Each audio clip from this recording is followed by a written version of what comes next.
नमस्कार दोस्तों, मैं हूं आपका दोस्त मुकेश भारद्वाज और स्वागत है आपका चैनल हंगरी फॉर नॉलेज पर। आज का टॉपिक रहेगा इंडिया कनाडा रिलेशंस के बारे में, जो कि थोड़ा न्यूज़ में है। इससे पहले कि हम स्टार्ट करें, हम कुछ नॉलेज बूस्टर क्वेश्चंस देख लेते हैं। आप कोशिश कीजिए इनको आंसर करने की। आंसर वैसे स्लाइड के एंड में मैं प्रेजेंटेशन के एंड में मैं दूंगा। कितने देश और किन किन देशों के साथ कनाडा अपना बॉर्डर शेयर करता है? कनाडा को अपनी फ्रीडम कब मिली? 5 ग्रेट लेक्स के नाम क्या हैं और ये कहाँ पे सिचुएटेड हैं? बफिन बे कहाँ पे सिचुएटेड है, स्थित है? अलास्का, क्या ये कनाडा का पार्ट है? अगली स्लाइड पे हम देखते हैं कनाडा और इंडिया के कुछ फैक्ट्स। तो एरिया वाइज अगर हम देखें तो कनाडा इंडिया से अप्रोक्सीमेटली 3 टाइम्स बड़ा है। लैंग्वेज वाइज यहाँ पे इंग्लिश और फ्रेंच कॉमन लैंग्वेज है, यहाँ पे इंग्लिश हिंदी मोस्टली यूज़ की जाती है। गवर्नमेंट फॉर्म यहाँ पे कॉन्स्टिट्यूशनल मोनार्की यूज़ की जाती है कनाडा में, और फेडरल पार्लियामेंट गवर्नमेंट है, और इंडिया में आपको पता ही है पार्लियामेंट्री सिस्टम है। कैपिटल है ओटावा, इसकी न्यू दिल्ली है। पॉपुलेशन के मामले में इंडिया की 140 करोड़ है और कनाडा की अप्रोक्सीमेटली 4 करोड़। राइट, चलते हैं आगे। अगर इकोनॉमिक्स की बात की जाए तो कनाडा अभी 10वीं बड़ी जीडीपी है, 2.1 ट्रिलियन की है, और इंडिया अभी 5वें नंबर पे 3.7 ट्रिलियन की, and it's growing faster than Canada. GDP पर कैपिटल के मामले में बात करें तो कनाडा काफ़ी अच्छा है, 53.25 है, जबकि इंडिया में अभी 2.61 है। लो इनकम और मिडिल इनकम कंट्री हम बोल सकते हैं। इन्फ्लेशन बोले तो कनाडा की और इंडिया का अप्रॉक्सीमेटली सेम है, 6.80 6.70। लेकिन अगर कॉस्ट ऑफ लिविंग की बात की जाए तो कनाडा काफ़ी एक्सपेंसिव है। अगर हम 100 यूएसडी को लेके चलें तो कनाडा में आपको 101 डॉलर खर्चने पड़ेंगे, और इंडिया में वही काम आपका 26 डॉलर में हो जाएगा। ठीक है, सो यहाँ पे आप देख सकते हैं जीडीपी पर कैपिटल के हिसाब से ये कंट्रीज़ जो हैं, 2500 से 10,000 के बीच में इंडिया लाई करता है, जबकि 25,000 के बीच में ये जो कंट्रीज़ हैं डार्क ग्रीन, ये लाई करती हैं। So Australia, Canada, USA, so mostly developed countries lie there. Canada history के कुछ फैक्ट्स आपको शायद नहीं पता होंगे, लेकिन मैं थोड़ा कवर करना चाहूँगा। कनाडा की land was originally by aboriginal peoples, occupied by aboriginal peoples, जो कि बाद में इस पे रूल किया गया काफ़ी सारे किंगडम्स ने। सबसे पहले इस पे फ्रेंच किंग्स रूल करते थे, जिन्होंने 16, 17 और 18 सेंचुरी में रूल किया। फिर ब्रिटिश क्राउन ने फ्रेंच को हरा दिया और 18 और 19 सेंचुरी में रूल किया। तब से ये कनाडा ब्रिटेन के अंडर ही था। कनाडा ब्रिटिशर्स का एक डोमिनियन स्टेट बन गया था बाय 1867 एक्ट में, जिसमें ब्रिटिश नॉर्थ अमेरिका एक्ट के तहत 1926 में इसे सेल्फ गवर्निंग डोमिनियन बना दिया गया था अंडर ब्रिटिश क्राउन, जैसे कि न्यूजीलैंड और साउथ अफ्रीका भी डोमिनियन थे अंडर ब्रिटिश क्राउन। फाइनली 1982 में कनाडा ने अपना कॉन्स्टिट्यूशन बनाया और British north American act of 1867 को पैट्रिएट कर दिया गया and removed any dependence on the British crown. हालांकि यहाँ पे अभी भी एक पार्लियामेंट्री डेमोक्रेसी है, जो कि क्राउन के अंडर ही काम करती है। इट्स कॉन्स्टिट्यूशनल मोनार्की से बोलते हैं। So it's still considered under the crown. Head of the state जो है वो क्राउन ही है। So previously it was Elizabeth 3, now it's King Charles 3, Elizabeth 2 and now it's King Charles 3। Canada India के रिलेशंस के बारे में करें तो इंडिया और कनाडा के रिलेशंस काफ़ी पुराने हैं। इंडिया ने डिप्लोमेटिक रिलेशंस स्टार्ट कर दिए थे अपने 1947 में, based on the democratic values, multicultural, multi-ethnic and multi-religious nature of two society and strong people to people connects को लेके।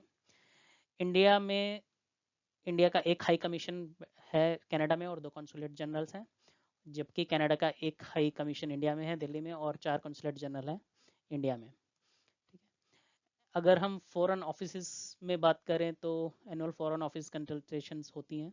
यहाँ पे स्ट्रेटेजिक डायलॉग्स होते हैं, जॉइंट वर्किंग ग्रुप्स होते हैं on counter terrorism, science and technology committee होती है, environment forums, energy forum, steering committee on mining and earth sciences, इन सब चीज़ों पे बात की जाती है। उसके अलावा जॉइंट वर्किंग ग्रुप्स हैं on ICT, education, pulses, plant protection, health, agriculture, space issues, इन सब इश्यूज़ पे बात होती है। बायलैटरल ट्रेड की बात करें तो इंडिया और कनाडा के बीच में गुड्स का ट्रेड जो है अप्रोक्सीमेटली 9.9 बिलियन है इन 2022। अप्रोक्सीमेटली बैलेंस ट्रेड है। इंडिया का और कनाडा का 4.5 अप्रोक्सीमेट है। इंडियन स्टूडेंट्स की अगर हम बात करें तो they are actually infusing a lot of money into the Canadian economy, 8 billion के आसपास 2021 में। और अगर टोटल इंटरनेशनल स्टूडेंट्स की बात करें तो 47% of international students are Indians. Approximately 1.7 million people of Indian origin वहाँ पे रहते हैं और 7 लाख एनआरआईज भी रह रहे हैं 1.7 मिलियन पीपल के अलावा, पीपल ऑफ इंडियन ओरिजिन के अलावा। तो जानते हैं कॉन्फ्लिक्ट का मेन रीज़न क्या है। आपको पता होगा खालिस्तानी मूवमेंट आजकल थोड़ा सा मोमेंटम गेन कर रही थी countries like Canada, UK, Australia में। लेकिन कनाडा इनका मेन गढ़ रहा है और मल्टीपल प्रोटेस्ट खालिस्तानियों ने करे थे मार्च में। और उसके बाद जून में इन्होंने पीएम इंदिरा गांधी 1984 में जिनका असैसिनेशन किया गया था इनके बॉडीगार्ड्स के द्वारा, उसको ग्लोरीफाई करने की कोशिश की गई थी। तो इस बात को लेकर पीएम मोदी ने G20 के साइडलाइंस पे जस्टिन ट्रूडो को थोड़ी सी खरी खोटी सुनाई थी। और उसके बाद उससे पहले एक ट्रिगर पॉइंट ये भी था कि हरदीप सिंह निज्जर जो कि खालिस्तानी टाइगर फोर्स का मेंबर था और एक वोकल सपोर्टर था खालिस्तानियों का, और एक डिक्लेयर टेररिस्ट भी था by Indian MHA under UAPA in July 2020 में इसको टेररिस्ट घोषित किया था इंडिया ने।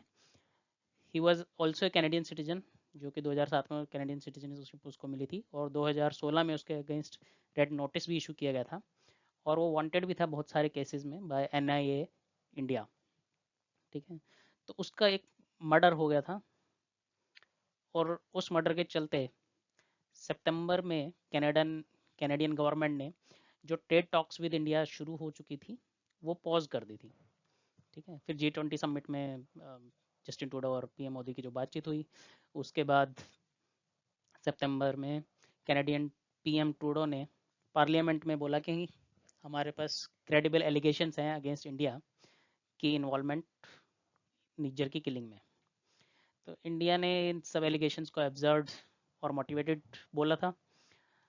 तो इस पे कनाडा थोड़ा सा बैकफुट पे आ गया और उन्होंने बोला कि हम इंडिया को प्रोवोक तो नहीं करना चाहते but we want Indian government to support us और कोऑपरेट अस, राइट। तो दोनों कंट्रीज़ ने एक दूसरे के डिप्लोमेट्स को एक्सपेल करना शुरू कर दिया। इंडिया ने अपने सिटीजन्स को कॉशियस एडवाइजरी इशू कर दी कनाडा में रहने वालों के लिए, और इंडिया ने अपनी वीज़ा सर्विसेज कैनेडियंस के लिए भी सस्पेंड कर दी on technical grounds of course. और कुछ ट्रेड भी हल्का फुल्का इम्पैक्ट हुआ बट बहुत ज़्यादा इम्पैक्ट नहीं हुआ।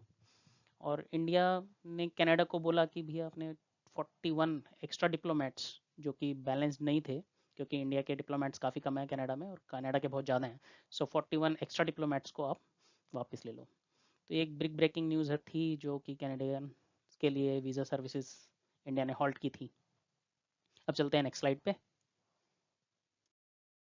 पहले यूएसए और यूके कुछ ज़्यादा नहीं बोल रहे थे, लेकिन जैसे ही इंडिया ने अब डिप्लोमेटिक रिडक्शन की बात की कनाडा के साथ 41 डिप्लोमेट्स को रिमूव करने की बात की, तो यूके यूएस सपोर्ट में आ गए considering it's curtailment of diplomatic presence.